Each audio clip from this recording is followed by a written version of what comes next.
मंडळी, या सणासुदीचा आनंद पन्हाळे पेढेवाले सोबत नक्कीच द्विगुणित करा. आमचा पत्ता पन्हाळे पेढेवाले, एसटी स्टँड समोर, नारायणगाव. सुरेश भाऊ नमस्कार. नमस्ते. नारायणगाव ग्रामपंचायतीची निवडणूक पुढ्यात आहे. मागच्या 3-4 दिवसापूर्वी दोन्ही गटाच्या बैठका झाल्या. तुम्ही कुठल्या बैठकीला दिसत नव्हता. तुमची नेमकी भूमिका काय आहे नारायणगाव ग्रामपंचायत निवडणुकीसंदर्भात? वाणी साहेब, खरं तर दोन्ही बैठका झाल्या. मी बैठका नव्हतो, हे अगदी खरं आहे. मी कोइंबतूरला ईशा योगा केंद्र आहे सद्गुरूंचं, जिथं आदियोगी शंकराचं त्या ठिकाणी मोठं ठिकाण आता निर्माण झालंय. त्या ठिकाणी आमचं योगा सेंटरचा प्रोग्राम होता. ग्रामपंचायत प्रोग्राम लागायच्या अगोदर सगळं त्या ठिकाणी बुकिंग केलं होतं. योगा सेंटरचा कार्यक्रम असल्यामुळं, धार्मिक कार्यक्रम असल्यामुळं, आणि त्या ठिकाणी आपण 10 गायांना त्या ठिकाणी वर्षभराची सेवा त्या ठिकाणी आपण स्वतः घेतली. त्याच्यामुळे ते धार्मिक कार्यक्रम असल्यामुळं, सेवेचा कार्यक्रम असल्यामुळं मला त्या ठिकाणी जावं लागलं. परंतु मी दोन्ही बाजू ऐकल्या, दोन्ही पॅनलच्या बाजू ऐकल्या, सगळ्या गोष्टी ऐकल्या. खरं तर नारायणगावमध्ये अनेकांचं मत आहे की निवडणूक झाली पाहिजे, काहींचं मत आहे बिनविरोध पण झाली पाहिजे. पण जर बिनविरोध करायचे असेल तर माझं एक स्पष्टपणे मत आहे की सगळ्यांची मग पॉझिटिव्ह त्या ठिकाणी चर्चा झाली पाहिजे. नारायणगावमध्ये अशी काही कुटुंब आहेत की त्यांचं नारायणगावसाठी फार मोठं योगदान आहे, ग्रामपंचायतसाठी फार मोठं योगदान आहे. म्हणजे फार स्वर्गीय विठाबाई नारायणगावकरांपासून ज्यांनी राष्ट्रपती पदक मिळवलं, नारायणगावचं नाव आज त्या ठिकाणी देश पातळीवर जगभरात नेलं, ते विठाबाई नारायणगावकर आहे. ज्यांनी नारायणगावमध्ये ग्रामपंचायतमध्ये चांगल्या पद्धतीने कर्मचारी म्हणून काम केलं, अत्यंत प्रामाणिक कर्मचारी म्हणून ज्यांची ओळख होती. नारायणगाव परिसरात प्रत्येक कुटुंबातील हवासा वाटणारा स्वर्गीय दिनेश वावळ असेल, अशा अनेक कुटुंब आहे की ज्या कुटुंबातून जर एक जर सदस्य त्या ठिकाणी जर घेतला तर निश्चितपणे बिनविरोध होऊ शकतं. स्वर्गीय दिलीप काका कोठारे की ज्यांनी आमच्या लहानपणी पाहिले की एक चांगल्या पद्धतीने सरपंच पदाचा कार्यभार त्या ठिकाणी दिलीप काकांनी सांभाळला होता. अरविंदजी लंबे साहेब असतील की ज्यांचं, अमित कोराळे असतील की त्यांचं नारायणगावसाठी फार मोठं योगदान आहे. पण आज आपल्या नारायणगावमध्ये ते नाहीत, कारण कोरोना असेल किंवा बाकीचे काही आजारपण असेल, हे खरोखर त्यांना आपल्याला मुकावं लागले. परंतु त्यांचं काम त्या ठिकाणी नारायणगावकर विसरू शकत नाही. परंतु त्यांच्या कुटुंबातून जर एखाद्या माणसाला जर त्या ठिकाणी सन्मान देण्यात आला, स्वर्गीय अनिलदादा खैरे असेल, अनिलचं खरं तर त्या ठिकाणी प्रत्येक नारायणगावच्या मित्रपरिवार दादाची काय मत त्या ठिकाणी महत्वपूर्ण भूमिका राहिली. प्रत्येकाच्या अडीअडचणी धावून जाणारा सहकारी मित्र त्या ठिकाणी आम्ही गमावलाय. म्हणजे जर आपण जर पाहिलं, जर खरोखरच बिनविरोध करायचा असेल, फक्त नुसतं राजकीयच बोलायचं असेल तर राजकीय बोलून खरं तर बिनविरोध होणार नाही. परंतु जर बिनविरोध करण्याची सगळ्यांनी जर तयारी दाखवली, आदरणीय संतोष नाना असतील, या ठिकाणी सुजित भाऊ असतील, संतोष दादा वाजगे असतील, सरपंच बाबू ओबाटे असतील, या ठिकाणी म्हणजे सगळ्या पॅनल, आम्ही शेडबेनके असतील, सगळ्यांनी जर ठरवलं आणि त्या ठिकाणी खरोखर जर बिनविरोध निवडणूक त्या ठिकाणी जर झाली तर संबंध महाराष्ट्रामध्ये हा एक चांगला मेसेज जाईल की नारायणगाव सारख्या ठिकाणी, एवढ्या मोठ्या गावात, तमाशा पंढरीमध्ये आज एकत्र बैठक झाली, सगळ्यांना व्यवस्थित सन्मान देण्यात आला आणि त्या ठिकाणी बिनविरोधची निवडणूक प्रक्रिया पार पडली. माझं तर म्हणणं आहे की नारायणगावमध्ये जे नवीन तरुण आहे, ज्यांना नवीन उमेदीने काम करायचे, असे अनेक तरुण आहे. त्या ठिकाणी अक्षय खैरे असेल, संदेश डेरे असेल, असे अनेक तरुण सहकारी मित्रांचं मी त्या ठिकाणी नाव घेऊ शकतो. मी कुठल्या पक्षाचं पण नाव. निवडणूक बिनविरोध होण्याची शक्यता फार कमी आहे. तुम्ही आता मगाशी बेनकेंचं नाव घेतलं. या तालुक्याचे आमदार अतुल बेनके आणि तुम्ही दोघे एकमेकाच्या संपर्कात कुठे दिसत नाही. शरद पवार जुन्नर तालुक्याच्या दौऱ्यावर आले तेव्हा तुम्ही पवार साहेबांसोबत दिसलात. तालुक्याचे आमदारही त्या ठिकाणी होते, परंतु आमदार बेनके आणि तुम्ही कार्यक्रमामध्ये कुठे एकत्र दिसत नाही. खरं तर वाणी साहेब, आमदार साहेबांचं माझं नातं हे फक्त नुसतं नेता आणि कार्यकर्त्याचं नाही राहिलं. आमच्या मोठ्या भावासारखं प्रेम करणारं, प्रत्येक कार्यकर्त्याला जपणारे खरं तर आमदार साहेब आहे, मी आजही सांगतो. परंतु ज्या दिवशीपासून आदरणीय पवार साहेबांची आम्ही भूमिका घेतली, शरद पवारांच्या मागे त्या ठिकाणी ठामपणे उभं राहायचं ठरवलं, मला माहित नाही की नेमकी नाराजी काय झाली, की आमदार साहेबांना कुठं वाटलं माझं चुकलंय का. मी तर काय दुसऱ्या कुठल्या पक्षात गेलो नाही, दुसरं कुठलं नेतृत्व स्वीकारलं नाही की दुसरे कुठले विचार स्वीकारलेत. परंतु आदरणीय शरदचंद्रजी पवार साहेब आज आपले नेतृत्व एवढं लढा देते, संघर्ष करते, तर कार्यकर्त्याला कसली आली अडचण? मोठ्या लोकांना मोठ्या अडचणी आहेत, मोठी लोक सोडून पण गेली साहेबांना. पण साहेब जर आज एकटे पडले असेल तर कार्यकर्ता म्हणून आपली भूमिका साहेबांना साथ दिली पाहिजे, हीच साथ आम्ही देतोय. याच्यात मला नाही वाटत. अतुल बेनके सुद्धा म्हणतात मी पवार कुटुंबाबरोबर आहे. निश्चितपणे मध्ये पवार साहेब आले होते, तर आदरणीय पवार साहेब नामदार वल्लभ शेठ बेनके साहेबांना त्यांची प्रकृती आजारी असल्यामुळे त्या ठिकाणी भेटायला पण आले आणि आपल्या सहकार्याला त्या ठिकाणी भेटूनच गेलं पाहिजे.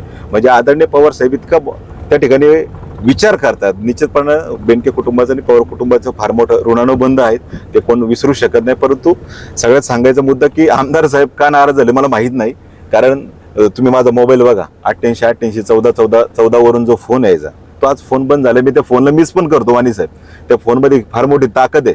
प्रत्येक त्या फोनला आमच्या दृष्टीने फार मोठी व्हॅल्यू आहे कार्यकर्त्याच्या दृष्टीने. परंतु मला माहित नाही ते काय नाराज झालेत.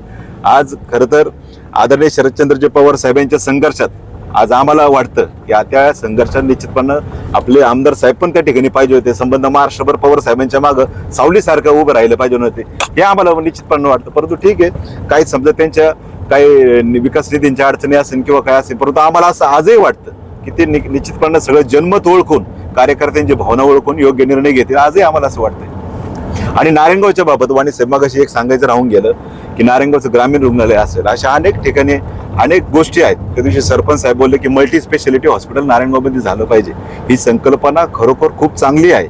जर असं काही जर कोण करणार असेल तर निश्चितपणे आम्ही सगळे एकत्र येऊन त्या ठिकाणी त्या संकल्पनेला नक्कीच दाद देऊ. कारण मल्टी स्पेशालिटी हॉस्पिटलची इतकी गरज आहे. मी मगाशी तुम्हाला काही जरी नावं घेतली दिनेश सारख्या आमच्या तरुण सहकाऱ्यांची, की मल्टी स्पेशालिटी हॉस्पिटल नसल्यामुळे नारायणगावमध्ये अनेक जण त्या ठिकाणी अटॅक आला आहे, त्यांना पुण्याला नेण्यासाठी त्या कालावधीत एखादा त्या ठिकाणी मृत्यू पावलाय, निधन झाले, अशा अनेक उदाहरण आहे. जर मल्टी स्पेशालिटी हॉस्पिटल कोण जर पुढाकार घेत असेल, कोणी असो, कुठल्या पक्षाचा असो, त्याच्यापेक्षा जर चांगली कोण संकल्पना मांडत असेल तर त्या संकल्पनेच्या मागे सगळे नारायणगावकर उभे राहतील. परंतु ह्या सगळ्या ज्या गोष्टी आहेत फक्त राजकीय कोणी बोलले नाही पाहिजे. बिनविरोध करायचं असेल तर एकत्र बैठक घ्या, तुम्ही सगळ्यांनी एकत्र मेसेज करा, सगळ्यांनी एकत्र बसून सगळ्या गावाला आव्हान करा. का नाही यायचे? आज नारायणगावचं व्यापारी खऱ्या अर्थानं गाव आहे. आज नारायणगावचा आकर्षण बिंदू कुठला असेल तर ते म्हणजे व्यापारी बाजारपेठ आहे. आज प्रत्येक जुन्नर तालुक्यातील आदिवासी भागातून सगळ्या भागातून येणारा इथला जो ग्राहक निश्चितपणे नारायणगावच्या बाजारपेठेत आल्यावर संतुष्ट झाल्याशिवाय राहत नाही. मोठी आर्थिक कणा त्या ठिकाणी व्यापारी केंद्रावर त्या ठिकाणी नारायणगावचा निश्चितपणे राहिलेला आहे. त्याच्यामुळे तुम्ही व्यापाऱ्यांमधून पण ते मत जाणून घ्या. व्यापाऱ्यांना पण तसंच वाटतं की कुठं गावची पण एकत्र बैठक झाली पाहिजे. रोज आम्ही ज्यावेळेस मुक्ताई मंदिरात जातो, मध्यंतरी बी कुठल्या तरी बाईटमध्ये ऐकलं गावचं बाहेरचं, असं खरं तर कोणी केलं पण नाही पाहिजे. कारण नारायणगावमध्ये जी बाजारपेठ आहे, जे सगळे आपण पाहतो की मारवाडी समाज आहे, जैन समाज आहे, हे खरं तर आर्थिक कणा आहे नारायणगावचा. निश्चितपणे ते शोभा देणारं बाजारपेठ आपलं आकर्षण केंद्रबिंदू राहिलेलं आहे. आणि रोज मुक्ताईच्या मंदिर जर तुम्ही पाहणार तर रोज हे व्यापारी निश्चितपणे त्या ठिकाणी मुक्ताईचं दर्शन घेतल्याशिवाय त्यांचं दुकान उघडत नाही. प्रत्येकाच्या दुकानाचा आई मुक्ताईचा फोटो आहे. म्हणजे आम्हाला कुठं वाटत नाही ते कुठल्या बाहेरच्या समाजाचे किंवा काय, ते नारायणगावकरच आहे. हे सगळं आपण एकत्र लहानपणापासून राहिलोय, सगळं एकत्र पद्धतीने वाढलोय. त्याच्यामुळे कोणीच ह्या निवडणुकीमुळे तरी कोणी चुकीच्या पद्धतीने त्या ठिकाणी बोललं नाही पाहिजे, हेच मला वाटते. भाजपाचे प्रदेश अध्यक्ष चंद्रशेखर बावनकुळे काल नारायणगावला आले होते.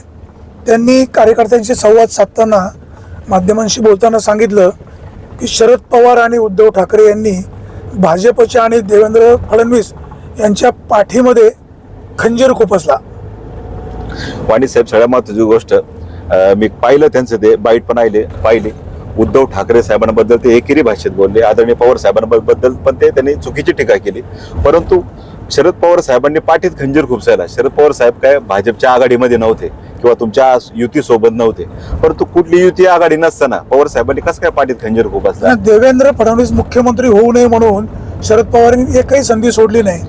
मुख्यमंत्री होण्यापेक्षा वाणी साहेब, ज्यावेळेस महाविकास आघाडी महाराष्ट्रात स्थापन झाली, हे प्रत्येकाचं जन्मत होतं. ते साहेबांनी जन्मत ओळखलं आणि त्याच पद्धतीने पावलं टाकत आदरणीय बाळासाहेब ठाकरे साहेबांचं स्वप्न पूर्ण करण्यासाठी शरद पवार साहेबांनी त्या ठिकाणी भूमिका घेतली. जर पवार साहेबांना मुख्यमंत्री करायचंच होतं तर ते अजितदादांना करू शकले असते, राष्ट्रवादी काँग्रेस पक्षाच्या कुठल्याही सदस्याला करू शकले असते.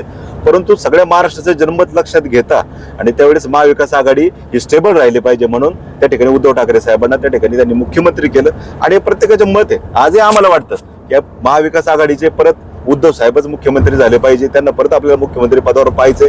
परंतु काय जी टीका झाली आणि बावनकुळे साहेब जे नारायणगावच्या व्यापाऱ्यांना बाजारपेठेत फिरून जे विचारत होते की पुढील पंतप्रधान तुम्हाला कोण पाहिजे, आज मी अनेक व्यापाऱ्यांशी बोललो, फोनद्वारे बोललो, प्रत्यक्ष जाऊन बोललो, तर त्यांनी आम्हाला सांगितलं की सगळे भाजपची मंडळी होती, बाकीचे सगळे त्या ठिकाणी दबाव म्हणून त्या ठिकाणी आम्हाला बोलायला लागलं. पण म्हणले आमच्या मनात तसं बिलकुल काही नाही. आम्ही दबावापोटी त्या ठिकाणी आम्ही सांगितलं की देशाचे पुढचे पंतप्रधान मोदी पाहिजे.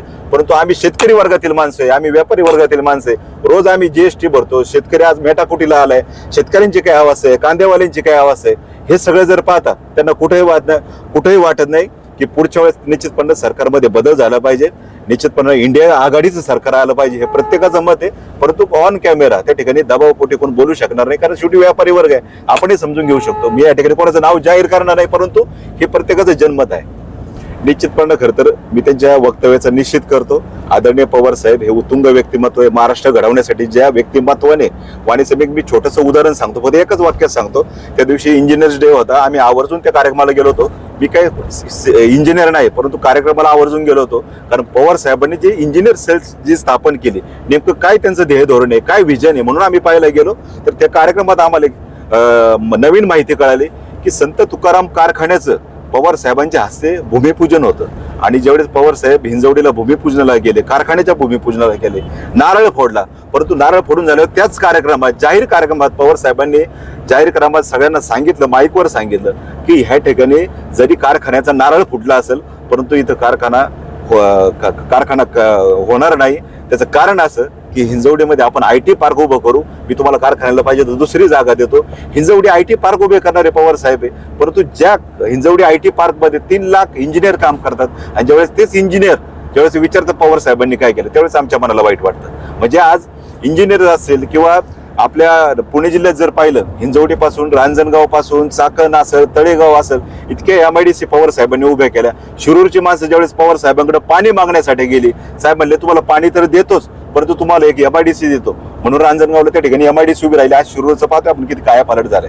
अशी अनेक उदाहरणं आहे की आदरणीय पवार साहेबांमुळे त्या ठिकाणी फार मोठे योगदान आपल्या महाराष्ट्राला आहे, जिल्ह्याला आहे. वाणी साहेब अजून एक छोटंसं उदाहरण, ज्यावेळेस पवार साहेब जपानला एका कार्यक्रमानिमित्तानं गेले होते, त्यांच्या मित्रांनी त्या ठिकाणी एका वांगसे म्हणून एका माणसाची त्या ठिकाणी बॉडी मेकॅनिक होता, मला ते नाव नीट लक्षात नाही, परंतु त्या बॉडी मेकॅनिकची ओळख करून दिली की साहेब हा बॉडी मेकॅनिक आहे, यांना तुमच्या भारतामध्ये त्या ठिकाणी कुठेतरी जमीन उपलब्ध करून द्या, त्यांना कंपनी स्थापन करायची. पवार साहेबांनी त्यांना मुंबईला बोलवलं, आणि ज्यावेळेस मुंबईला ते गृहस्थ ज्यावेळेस मुंबईला आले, आणि त्यावेळेस त्यांनी तत्कालीन मुख्यमंत्री दुसरे होते, त्याच्यामुळे पवार साहेबांनी त्या मुख्यमंत्र्यांची पण भेट घडवून दिली. हा फार जुना विषय. आणि मुंबईला ज्यावेळेस मुख्यमंत्र्यांची भेट घडवून दिली, पवार साहेबांनी सांगितलं की असे जपानचे गृहस्थ बॉडी मेकॅनिकचं काम करतात, त्यांना आपल्या महाराष्ट्रामध्ये कुठेतरी जमीन मिळवून द्या, त्यांना एक कंपनी उभी करायची, गाड्यांची कंपनी उभी करायची. तर तत्कालीन मुख्यमंत्र्यांना वाटलं की पवार साहेबांच्या याच्यात काहीतरी वैयक्तिक स्वार्थ वाटतोय, त्यांनी ती जमीन नाकारली. मग पवार साहेबांचा आणि जयललितांचे संबंध अतिशय चांगले असल्यामुळं पवार साहेब त्यांना जयललितांकडे तामिळनाडूला घेऊन गेले, आणि जयललिता ज्यावेळेस ते मुख्यमंत्री होते त्यांना रिक्वेस्ट केली की या ठिकाणी मॅडम की ह्या गृहस्थांना आपल्याकडे जागा पाहिजे, त्यांना कंपनी उभी करायची. जयललितांनी तात्काळ होकार दिला, आणि त्यांना 1000 एकर जमीन कंपनीसाठी दिली, आणि कंपनी उभी राहिली हुंडाई. आज आपण पाहतोय हुंडाईचं मार्केट काय आहे भारतामध्ये, त्याचा उद्गत शरद पवार. म्हणजे मला ह्या गोष्टीचं विशेष वाटतं की आदरणीय पवार साहेबांनी, खरं तर आम्हाला पण या गोष्टी माहीत नव्हत्या, परंतु पवार साहेबांनी इतकं जर हे आपल्या देशासाठी दिलं असेल, शेतकऱ्यांसाठी दिलं असेल, आपल्या राज्यासाठी दिलं असेल, जिल्ह्यासाठी दिलं असेल, नव्हे तर तालुक्यासाठी दिलं असेल, आज प्रत्येकाचं जनमत हेच आहे, प्रत्येक शेतकऱ्याचं मत हेच आहे की आदरणीय पवार साहेबांनी जुन्नर तालुक्याची धरणं उभारली, आमदार वल्लभशेठ बेनके साहेब असेल त्याच्या सोबतीला निश्चितपणे कालवे जे उभे केले, यांनी एकदम कायापालट करून टाकले. शेतकऱ्यांची कळकळ असणारा नेता कुठला असेल ते आदरणीय शरदचंद्रजी पवार साहेब आहे. बावनकुळे साहेब जे बोलले त्याचा मी जाहीर निषेध करतो, शेतकऱ्यांच्या वतीने करतो, आम जनतेच्या वतीने करतो, आदरणीय पवार साहेबांच्या विचारांचे जे कार्य त्यांच्या वतीने करतो. खरं तर वाणी साहेब, लेंडे साहेब सध्यांतरी कानाच्या ऑपरेशनमुळे आजारी आहे, त्याच्यामुळे निश्चितपणे ज्यावेळेस ते बरे होतील, निश्चितपणे ही संघटना पुढे घेऊन जाण्यासाठी निश्चितपणे ते प्रयत्न करतील. तब्बल 80 वर्षांची दर्जेदार आणि यशस्वी परंपरा असलेले महाराष्ट्रातील सुप्रसिद्ध राजूर येथील पन्हाळे पेढेवाले आपल्या नारायणगाव वासियांच्या अविरत सेवेत रुजू आहेत. या सणासुदीच्या काळात आमच्या ग्राहकांसाठी घेऊन येत आहोत खास म्हशीच्या दुधापासून बनविलेला व लाकडी भट्टीवर तयार केलेला स्पेशल कंदी पेढा. आता आमचे तूप, फरसाण, मैसूर, सोनपापडी सुद्धा उपलब्ध. कमी साखर, गुणवत्तेशी कुठल्याही प्रकारची तडजोड नाही. मंडळी, या सणासुदीचा आनंद पन्हाळे पेढेवाले सोबत नक्कीच द्विगुणित करा. आमचा पत्ता पन्हाळे पेढेवाले, ST स्टँड समोर, नारायणगाव.